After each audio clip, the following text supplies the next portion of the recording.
तो नमस्कार साथियों, आज हम सभी जो देखेंगे 1 जुलाई 2026 से 10 नए नियम पूरे भारत में लागू। राशन कार्ड, बैंक खाते, इन सभी में जो है बदलाव किया जा रहा है। नमस्कार दोस्तों, आज जो है आप सभी के यदि किचन और आपके बैंक अकाउंट से जुड़े हुए खबर है। जी सरकार की तरफ से पूरे भारत में 1 जुलाई 2026 से 10 बड़े कड़े नियम लागू कर दिए जा रहे हैं। अगर आप इन नियमों पर ध्यान नहीं देते हैं तो जो है आपका राशन कार्ड रद्द हो सकता है, आपके बैंक खाते पर जो है पेनल्टी लग सकती है, यहाँ तक कि गैस सिलेंडर बुक करने में जो है आपको परेशानी हो सकती है।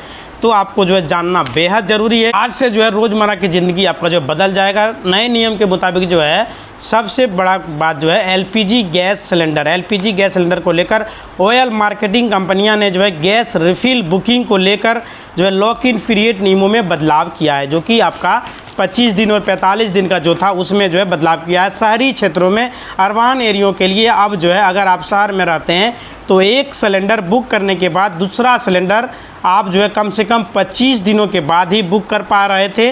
उससे पहले जो है आपकी बुकिंग स्वीकार नहीं होती थी। अभी भी वही नियम है, बहुत जल्द जो है उसमें बदलाव किया जाएगा। सरकार जो है बदलाव करने पर विचार कर रही है। ग्रामीण क्षेत्र में 45 दिन का लॉगिन पीरियड था, उसमें बदलाव नहीं किया गया है, लेकिन बहुत जल्द बदलाव किया जाएगा। इसमें भी जो है विचार विमर्श किया जा रहा है। एक सिलेंडर आप बुकिंग के मतलब से नहीं हो रहा था, वहाँ पे सिलेंडर डिलीवर होने के बाद 25 दिन या 45 दिन का इंतजार करना पड़ रहा था। शहर में 25 दिन और ग्रामीण में जो है 45 दिन। नियम नंबर 2 में जो है पीएनजी गैस कनेक्शन और वन हाउस कनेक्शन पॉलिसी। अगर आपके घर में पाइप वाली गैस कनेक्शन है, पीएनजी कनेक्शन आ चुके हैं, तो सरकार ने अब जो है सख्त रुख अपनाया है। नए नियम के मुताबिक पीएनजी चालू होने के 30 दिनों के भीतर आपको अपना एलपीजी कनेक्शन सरेंडर करना पड़ेगा। कनेक्शन आप ही के नाम पर रहेगा, होल्ड रहेगा। अगर यदि आप कहीं भी जाते हैं तो दोबारा उसी कनेक्शन को चालू करा सकते, कोई भी दिक्कत आपको नहीं होगा। अगर आपके घर में दोनों कनेक्शन रखना पूरी तरह से बैन कर दिया गया, यदि आप रखना चाहते हैं तो कनेक्शन तो नहीं रहेगा, लेकिन वहाँ पे उसको होल्ड करके रखा जाएगा, फिर आपको दोबारा दिया जा सकता है। साथ ही ब्लैक मार्केटिंग को रोकने के लिए एक घर एक कनेक्शन की नीति को बेहद सख्ती तरीके से लागू करने का प्रयास सरकार की तरफ से किया जा रहा है। राशन कार्ड और फ्री राशन में अपडेट कर दिया गया है। अब बात करते हैं हमारे राशन कार्ड धारकों के लिए। नियम नंबर 3 और 4 में आपके राशन से जुड़े हुए हैं। राशन कार्ड में ई-केवाईसी का आखिरी चेतावनी सरकार ने साफ कर दिया है कि जिन राशन कार्ड धारकों ने अपने परिवार के सभी सदस्यों का आधार कार्ड से ई-केवाईसी को पूरा नहीं कराया है, उनका नाम राशन कार्ड से काट दिया जाएगा। 1 जुलाई तक जो है फर्जीवाड़ को रोकने के लिए तुरंत अपने नज़दीकी राशन डीलर के पास जाइए, वहाँ पे जाके फिंगरप्रिंट दे करके वेरिफिकेशन कंप्लीट कराएं। नियम नंबर 4 में वन नेशन वन राशन के तहत नए बदलाव किए गए हैं। आप भारत के किसी भी कोने में रह रहे हैं, कहीं भी रह रहे हैं, वहीं से आप अपना राशन का उठाव कर सकते हैं। प्रवासी मजदूर और बाहर रहने वाले लोगों के लिए सरकार ने जो है गल्ले की दुकान से राशन लेना और आसान कर दिया है। आपको राशन कार्ड ट्रांसफ़र करने की आवश्यकता नहीं है और एक भी रुपया किसी को देने की आवश्यकता नहीं है। आप कहीं से भी राशन का उठाव कर सकते हैं, लेकिन इसके लिए आपके ration card active mobile number से लिंक होना चाहिए। अगर आपका नंबर जो है लिंक नहीं है तो आपको OTP आधारित राशन मिलने में दिक्कत हो सकती है, यानी कि आपका राशन उठाव होने में आपको दिक्कत हो सकता है। तो आपके बैंक खाते और पैसों को लेन देन की तरफ से जो है नियम नंबर 5, 6, 7 में आपके बैंकिंग सिस्टम से जुड़े हुए हैं। UPI पेमेंट पर biometric 2 factor authentication, digital fraud और स्कैम को रोकने के लिए national payment corporation of India NPCI ने बहुत बड़ा कदम उठाया है। अगर आप जो है गूगल पे, फ़ोनपे, पेटीएम, मोबीक्विक कोई भी ऐप्स आप चलाते हैं, ट्रांजैक्शन करने का प्रयास करेंगे, 4 या 6 अंकों का UPI पिन काफ़ी नहीं है। उसके बाद आपका 2 फैक्टर ऑथेंटिकेशन का OTP आपके मोबाइल पर आएगा। अब आपको जो है बायोमेट्रिक वेरिफिकेशन जैसे फिंगर या तो फेस या तो फिर जो है डिवाइस का जो है 2 फैक्टर ऑथेंटिकेशन देना अनिवार्य कर दिया जाएगा, यानी कि आप जो UPI पिन डालने के बाद आपको फिंगर लगेगा, आपका पिन लगेगा, तब जाके जो है आपका ट्रांजैक्शन किया जाएगा। फ्री ट्रांजैक्शन वेरिफिकेशन, जैसे बहुत सारे लोगों का क्या होता था कि मोबाइल खो गया तो उसका पिन बहुत सारे लोग जो है जान जाता था, तो पिन डाल के पैसा ट्रांसफ़र कर लिया जाता था। इसका अक्सर जो है गलत इस्तेमाल किया जाता था। QR कोड स्कैन होने से पैसे किसी और के खाते में चले जाते थे।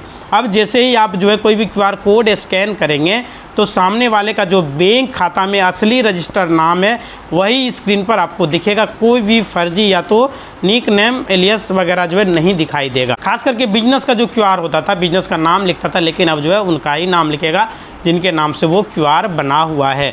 ATM कार्ड लेस विड्रॉल की लिमिट आप उसमें जो है बदलाव किया गया है। अगर आप जो है UPI के जरिए बिना कार्ड का ATM कार्ड विड्रॉल से जो है पैसे निकालते हैं तो सावधान हो जाइए। बैंकों ने अब इसे भी जो है आपके महीने का फ्री ATM ट्रांजैक्शन लिमिट में गिनना शुरू कर दिया है। अगर आप तय सीमा से ज़्यादा बार पैसे निकालेंगे तो जो है भारी चार्ज आपको देना पड़ सकता है। अब बात करते हैं उन नियमों का जो सीधे जो है टैक्स पेयर के से जुड़े हुए। नियम नंबर 8 में एडवांस टैक्स की जो है पहली किस्त 15 जून जैसे डेडलाइन जारी किया गया। इनकम टैक्स 2025 के नए ढांचे के तहत जितने भी टैक्स पेयर हैं अनुमानित टैक्स लायबिलिटी जो है 10,000 से ज़्यादा है। तारीख तक लास्ट डेट है 1 जुलाई तक। ऐसा ना करने पर अब प्रति माह 1% तक ब्याज की पेनल्टी आपको भुगतान करना पड़ सकता है। 1 जुलाई 2026 से पूरे भारत में LPG gas cylinder, ration card, Aadhaar card और बैंक के क्षेत्रों में कई जो है महत्वपूर्ण नियम में बदलाव होने जा रहा है। इन बदलाव का सीधा असर जो है भारत के आम नागरिकों की जेब पर पड़ने वाला है, मासिक बजट पर पड़ने वाला है। तो LPG गैस सिलेंडर के नए नियम में जो कीमतों में जो है संशोधन किया गया। हर महीने की पहली तारीख 1 जुलाई 2026 को LPG जो है CNG और PNG की नई कीमतों की घोषणा किया जाएगा। 1 तारीख को डबल कनेक्शन पर रोक है। जिन घरों में पहले से पाइप वाली गैस कनेक्शन है उन्हें अपना LPG गैस कनेक्शन सरेंडर करना पड़ेगा, अन्यथा जो है गैस सप्लाई ब्लॉक उनका हो सकता है। OTP आधारित डिलीवरी सिस्टम लागू कर दिया गया है। बिना OTP का गैस सिलेंडर डिलीवर नहीं किया जाएगा। रिफिल बुकिंग के समय सीमा में जो बदलाव किया गया था वो अभी भी है, बहुत जल्द उसमें बदलाव किया जाएगा। सरकार द्वारा ऐसी व्यवस्था की जा रही है। सरकारी राशन कार्ड जो आपका है प्रति व्यक्ति आय पर आधारित राशन कार्ड के नियमों में संशोधन करते हुए अब प्रति व्यक्ति आय को आधार बनाया जा रहा है। अनाज की समय सीमा नए नियम के मुताबिक अब हर पात्र व्यक्ति को प्रति माह 7 किलो अनाज दिया जाएगा। पहले यह अनाज आपको जो है 5 किलो दिया जा रहा था। अधिकतम राशन एक परिवार को अब अधिकतम 35 किलो का ही राशन दिया जाएगा। मतलब अगर 10 फैमिली है तो 35 किलो से ज़्यादा आपको नहीं मिलेगा, 15 फैमिली है उतना ही मिलेगा। बैंक खातों और क्रेडिट बैंकिंग में जो है बदलाव किया गया। लॉकर में और नॉमिनी व्यवस्था में बदलाव किया गया। बैंकों के क्षेत्रों में अब ग्राहकों को एक खाते में जो है लॉकर की सुविधा, अधिकतम 4 नॉमिनी आप लॉकर में ऐड कर पाएंगे। अपने खाते में भी 4 नॉमिनी आप कर सकते हैं, उससे ज़्यादा आप ऐड नहीं कर पाएंगे। पहले 1 नॉमिनी ऐड होता था। HDFC क्रेडिट कार्ड नियम में जो है बदलाव किया गया। गोल्ड क्रेडिट कार्ड धारकों के लिए लाउंज एक्सेस जो है का नियम बदल रहा है। मुफ्त में एयरपोर्ट लाउंज एक्सेस जो है उनको मिलने जा रही है। पिछले में तिमाही में कम से कम 60,000 रुपया जो है खर्च करना अनिवार्य होगा। अन्य क्रेडिट कार्ड जैसे आपका येस बैंक हो गया, HSB हो गया, क्रेडिट कार्ड के रिवार्ड पॉइंट में शुल्क में जो है बदलाव किया गया है। 1 जुलाई से जो है ये सभी लागू होने जा रही है। बैंक की छुट्टियाँ जो है जुलाई के महीने में त्योहारों में सप्ताहांश के कारण कई दिनों तक जो है बैंक बंद रहेंगे, इसलिए अपने ज़रूरी काम को निपटा लें। मतलब ज़्यादातर दिन जो है आपका बैंक बंद मिलेंगे जुलाई में। आधार कार्ड में भी अपडेट किया गया। फ्री ईमेल ID वगैरह अपडेट आपको करना अनिवार्य है। UID ने घोषणा की है कि नागरिक अगले 6 महीने तक आधार कार्ड पर अपना ईमेल ID मुफ्त में अपडेट करा सकते हैं। इसके पहले जो है आप 75 रुपये का शुल्क दे करके कोई भी अपडेट कराना चाहते थे, हो रहा था, लेकिन अभी फ्री ऑफ कॉस्ट आप ईमेल ID वगैरह अपडेट कर सकते हैं। आपसे कोई भी चार्ज नहीं लिया जाएगा। और यात्रा करने पर बिना टिकट यात्रा पर कड़ा जुर्माना जो है लगाया जाएगा। भारतीय रेलवे ने 1 जुलाई से बिना टिकट यात्रा करने वाले यात्रियों पर भारी भरकम जुर्माना जो है टैक्स वसूलने वाला है। पासपोर्ट बनवाना महंगा हुआ है। नया पासपोर्ट बनवाने का फीस जो था उसे अब बढ़ा दिया गया है। सामान्य कैटेगरी के 36 पेज के पासपोर्ट के लिए आपको 2500 रुपया और तत्काल पासपोर्ट के लिए 5,000 रुपया आपको देने होंगे। ये लेटेस्ट न्यूज़ है दोस्तों। ITR के फाइलिंग में भी बदलाव किया गया। वित्तीय वर्ष के लिए income tax return ITR file करने की समय सीमा नज़दीक आ रही है। इस समय जो है इसको पूरा करना अनिवार्य है। देश में 1 जुलाई से विकसित भारत रोजगार या जीविका मिशन के तहत जो है योजना लागू किए जा रहे हैं। ग्रामीण क्षेत्रों में रोजगार को बढ़ावा देने के लिए सरकार की तरफ से नई स्कीम के तहत लॉन्च किए जा रहे हैं और रोजगार मेलों का आयोजन किया जा रहा है। इसका लाभ आप सभी उठा सकते हैं। वहाँ पे जाकर जाके रोजगार मेलों में अपना भाग लें और अपना जो है वहाँ पे एलिजिबिलिटी क्राइटेरिया वगैरह देखें और वहाँ पे फॉर्म को भरें और रोजगार का अवसर पैदा किया जा रहा है, उसका लाभ आप सभी जो उठा सकते हैं। इसी तरह का वीडियो देखने के चैनल को लाइक करें, शेयर करें और सब्सक्राइब करें। धन्यवाद।